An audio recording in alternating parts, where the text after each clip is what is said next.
Hello दोस्तों, नमस्कार। स्वागत है हमारे इस वीडियो में। दोस्तों, इस वीडियो में हम लोग बात करेंगे कि 30% जो टैक्स लगने वाला है अभी फ्यूचर एंड ऑप्शन यानी एफएनओ पर क्या असर पड़ेगा रिटेलर पर दोस्तों, और बड़े लोगों पर क्या असर पड़ने वाला है।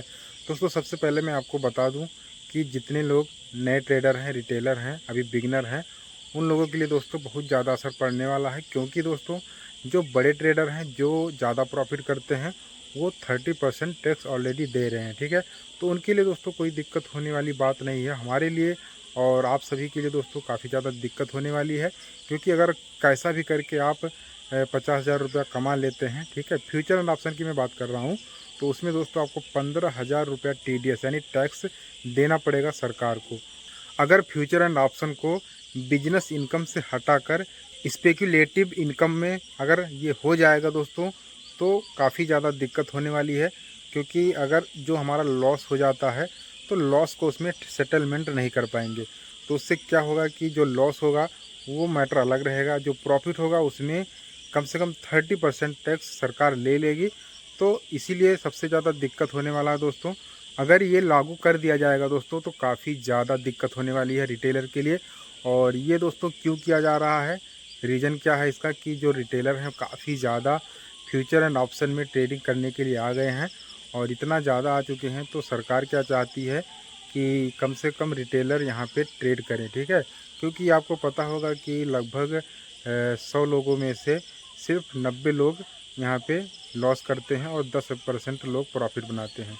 यानी कि सिर्फ 10% लोग प्रॉफिट बनाते हैं और 90% लोग यहाँ पे लॉस करते हैं। तो उनका लॉस कम करना है सरकार को। तो लॉस कैसे कम होगा, अगर मार्केट में ज़्यादा उनका जैसे TDS देना पड़ेगा, जैसे ज़्यादा टैक्स देना पड़ेगा, तो वो लोग ट्रेड नहीं करेंगे। जब वो लोग ट्रेड नहीं करेंगे तो उनका लॉस नहीं होगा। इसी पर फोकस कर रही है सरकार से भी, ठीक है, TDS पे, कि ताकि रिटेलर यहाँ पे ना आए और ट्रेड ना करें। ट्रेड नहीं करेंगे तो लॉस नहीं होगा। लेकिन दोस्तों, मुझे नहीं लगता है कि ये सब कुछ सही कर रही है। क्योंकि जैसे हमारे जैसे लोग हैं, जैसे जो ज़्यादा नहीं कमा रहे हैं, ठीक है, जो अभी थोड़ा बहुत कमा रहे हैं, मान लीजिए 1 लाख रुपया अगर मैं कमा भी लेता हूँ, तो 30% यानी कि 30,000 रुपया मुझे 1 लाख रुपये पे टैक्स देना पड़ेगा। अब जब तक मेरा 8 लाख 10 लाख रुपया साल का नहीं हो जाता है, ठीक है, तब तक मुझे कोई टैक्स नहीं देना होता। अगर ये चीज़ लागू नहीं होता है तब, अगर ये लागू कर दिया जाएगा, तो मैं चाहे 50,000 ही कमाऊँगा, चाहे 1 लाख ही कमाऊँगा, तब भी मुझे उसमें 30% का टैक्स देना ही पड़ेगा, जिसको हम लोग TDS बोलेंगे। ठीक है, तो इस तरीके का टैक्स सरकार ला रही है, जिसमें दोस्तों अभी कोई ये नहीं है कि लागू हो चुका है, अभी लागू नहीं किया गया है।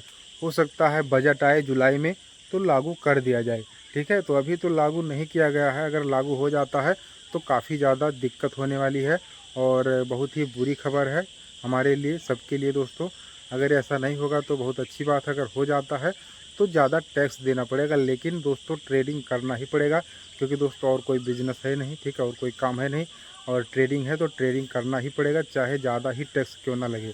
ठीक है, तो दोस्तों अगर आप लॉस ज़्यादा कर रहे हैं, ठीक है, अगर आप मार्केट में ट्रेड करते हैं, लॉस ज़्यादा कर रहे हैं, एफएनओ की बात मैं कर रहा हूँ, एफएनओ में अगर लॉस हो रहा है तो कम ट्रेड कीजिएगा।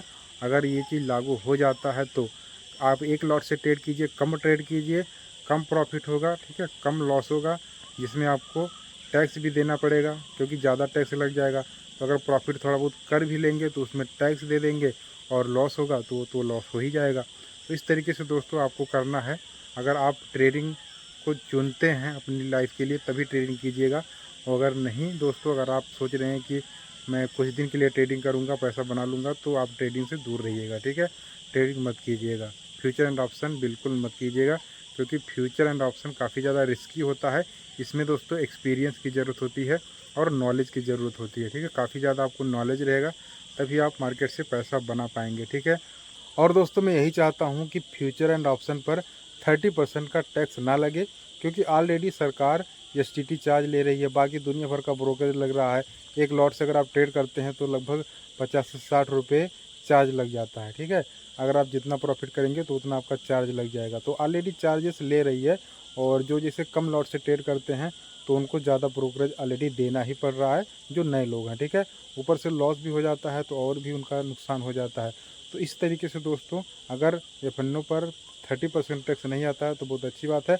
अगर सरकार को पैसा कमाना है, ज़्यादा से ज़्यादा पैसा अगर कमाना है तो ज़रूर लाएगी और दबा के पैसा कमाएगी, क्योंकि उसमें 30% जब टैक्स लगाएगी तो बहुत ज़्यादा पैसा सरकार को मिलेगा दोस्तों, क्योंकि 30% टैक्स बहुत ज़्यादा होता है।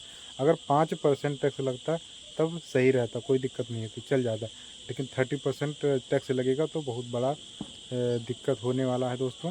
और दोस्तों सेबी को क्या करना चाहिए कि जो हर दिन एक्सपायरी है, एक्सपायरी को हटाना चाहिए। केवल निफ्टी और बैंक निफ्टी में भी एक्सपायरी होना चाहिए, और बाकी जो इंडेक्स है उनका एक्सपायरी हटा देगी तो रोज़ लोग हीरो जीरो के चक्कर में अपना पैसा नहीं गंवाएंगे, क्योंकि पर डे हीरो जीरो होता है।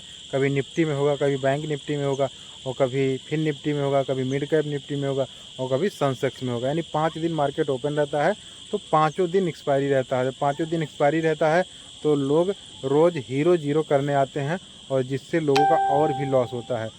और लॉस होने का सबसे बड़ा कारण यही है दोस्तों कि रोज़ पर डे एक्सपायरी करना, और इसको हटाना चाहिए। तभी लोग यहाँ पे ज़्यादा हीरो जीरो के चक्कर में नहीं आएंगे, तो ज़्यादा लोगों का लॉस नहीं होगा, ठीक है, अगर रिटेलर को बचाना है सरकार को तो। और दोस्तों आशा करता हूँ कि आप लोगों को वीडियो पसंद आया होगा यार। तो अगर वीडियो पसंद आया तो यार वीडियो को लाइक और शेयर सब्सक्राइब जरूर कीजिएगा। और चलिए दोस्तों मिलते हैं आप लोगों से नेक्स्ट वीडियो में। आप लोगों का क्या ओपिनियन है दोस्तों बताइएगा ज़रूर और कमेंट बॉक्स में, ठीक है। चलिए, जय हिंद जय भारत।